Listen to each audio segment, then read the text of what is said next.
4:32 p.m. February 24th, 2022.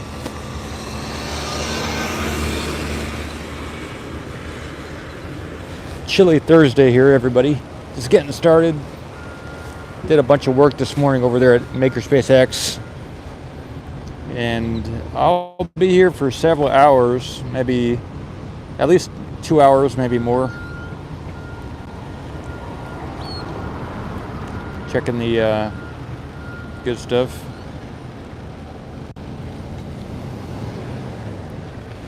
So it looks like that they did move the, let me know how the audio is too. It looks like they did move the 2 tanks here, if not more. I'm not sure if there's more than 2 tanks here.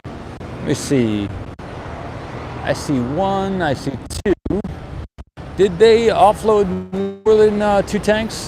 Possibly, yeah, maybe they got more than 2, everybody. Maybe they moved some this morning. Let me move this tripod, get this shot here. 1, 2, 3, 4. Got 5 tanks here. Yep, they got 5. Wow, look at that. All right, so there's some excitement here today, that's for sure. I was not here. They offloaded and installed. Offloaded 3 more tanks here earlier today and lifted them into place as well. The 2 that were offloaded yesterday were also lifted into place here.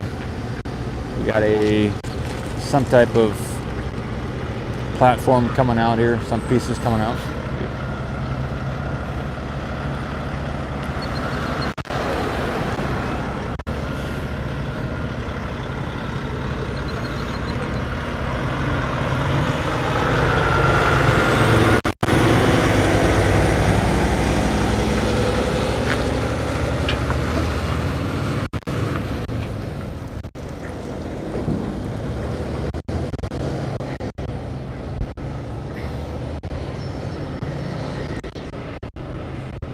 It's been a relatively chilly day here.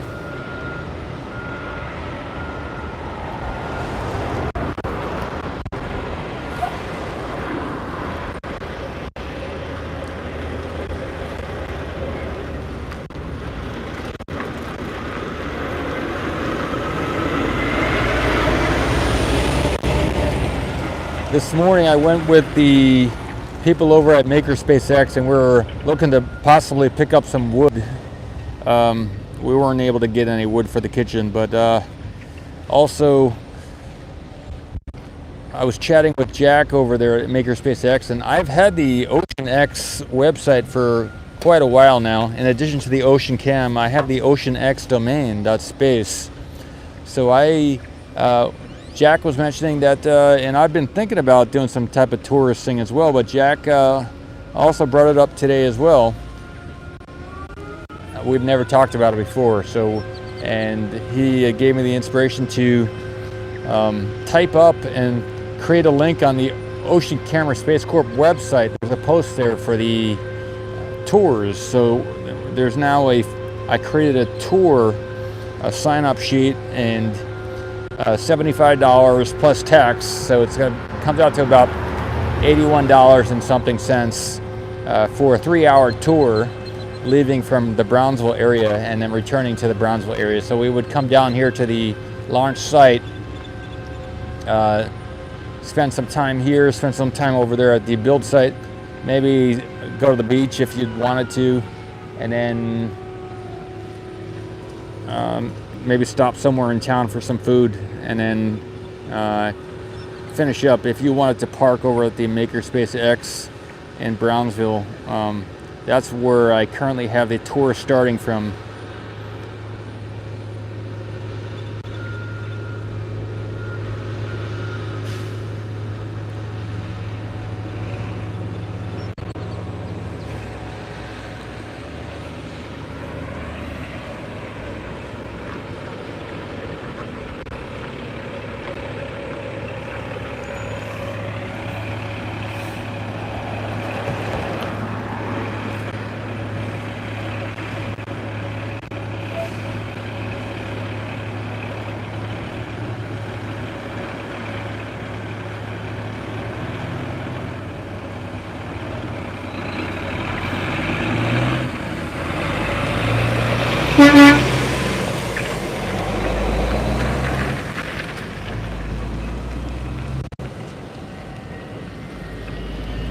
tomorrow there is a road closure from 6:30, I believe, or so in the morning until 4 p.m.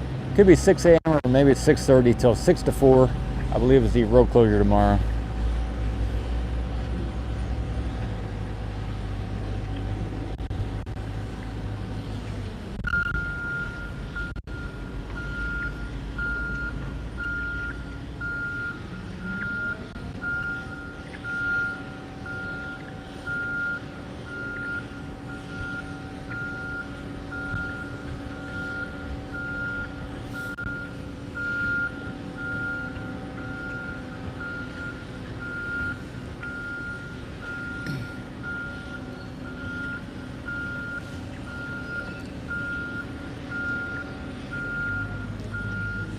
There are some tankers over by the tank farm. The time right now is 4:39 p.m. to get a shot of that.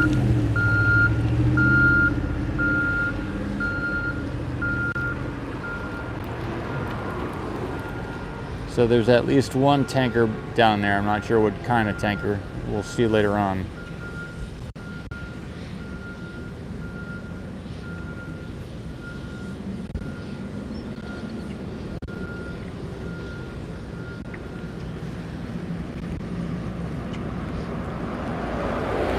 And I was working on a Arduino today with just learning the very introductory basics of the Arduino. Just a brief, like a 10-minute. Last night I watched a couple quick videos on Arduinos as well. It looks to be a little bit the same as a Raspberry Pi, not as many features, but a different type of software that interacts with it and everything like that. So I'm excited to be checking that out. That'll allow me to do the pan and tilt and zoom capability as well. So eventually I'll be doing a video of the Arduino and how it works and how to set it up to maneuver cameras and things like that.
This would be like the longest live stream I've ever done here with one person on the stream here. I don't know if there's something wrong with the YouTube thing here or what, but pretty interesting. Almost 12 minutes and we got one viewer, one like. Interesting. Not much going on here right now, I guess.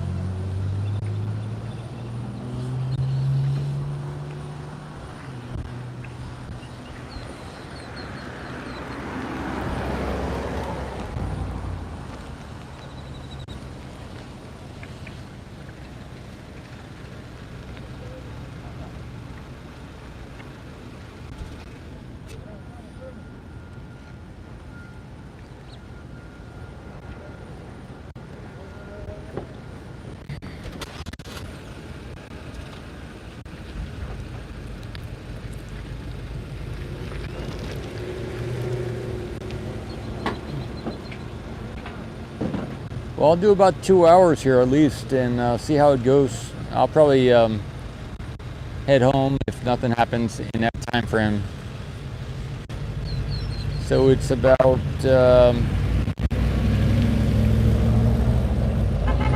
got a liquid a tanker coming down the road here.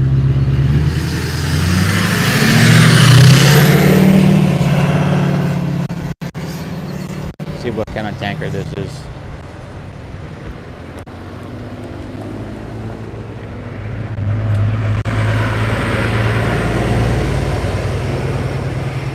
Nitrogen, everybody. That was a nitrogen tanker. Julio.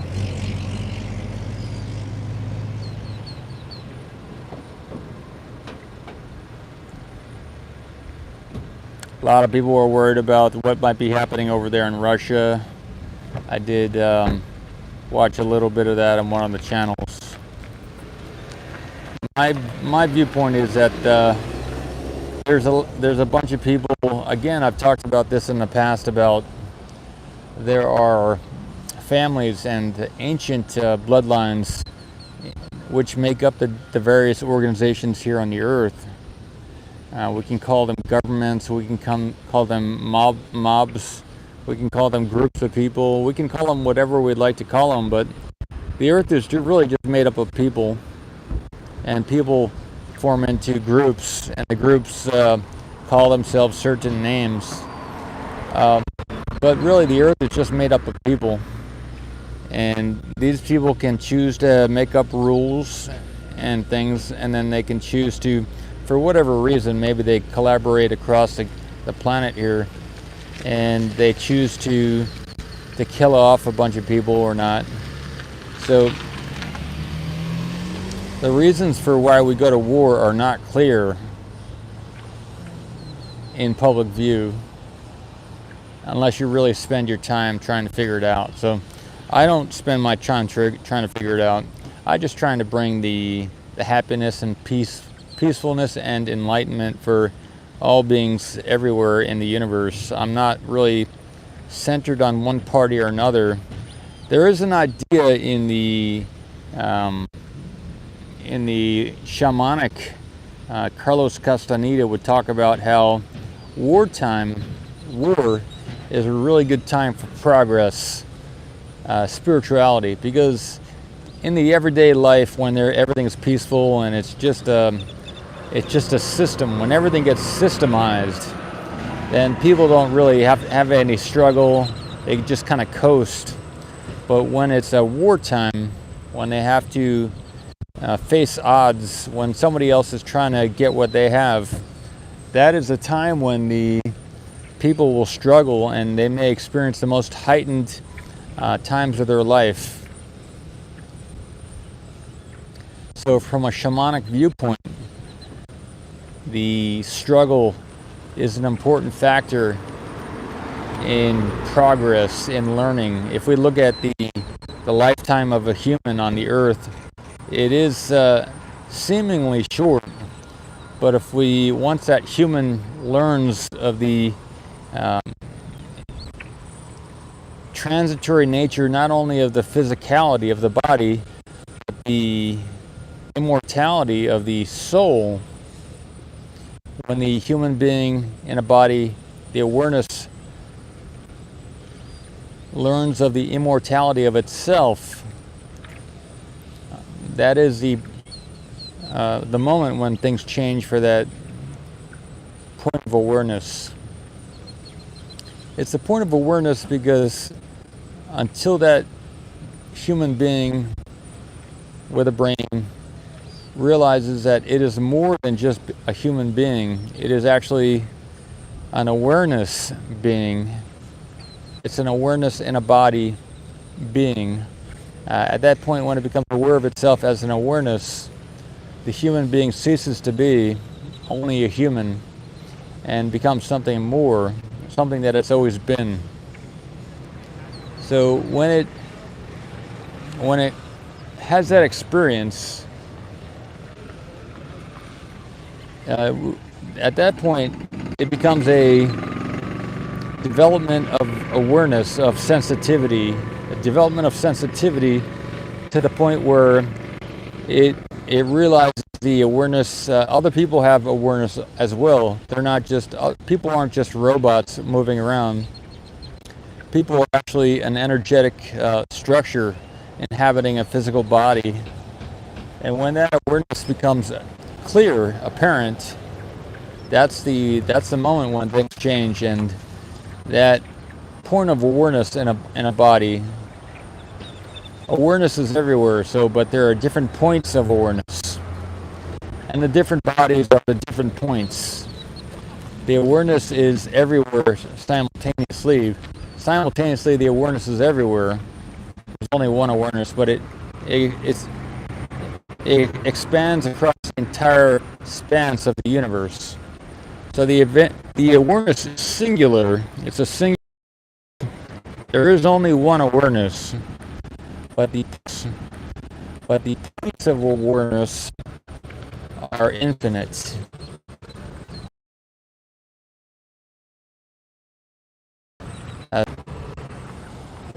Points of awareness, perspectives of that awareness, the one awareness on itself. And as each point of awareness, as each location of physicality becomes more aware, becomes more self-aware, notices the reflection or the mirror of itself on itself, that's when magical things happen. So.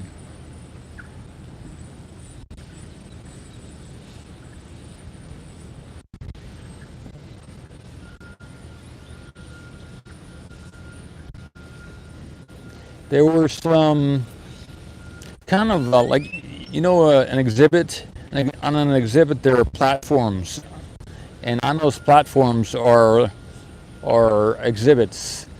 So, like on the orbital launch platform, we would put the orbital launch, the Starship, and we'd also put the booster on that orbital launch platform, stacked up on top of the booster. Starship would be stacked on the booster on top of the orbital launch platform. So, just as there's the orbital launch platform over there, today, two platforms arrived, two truck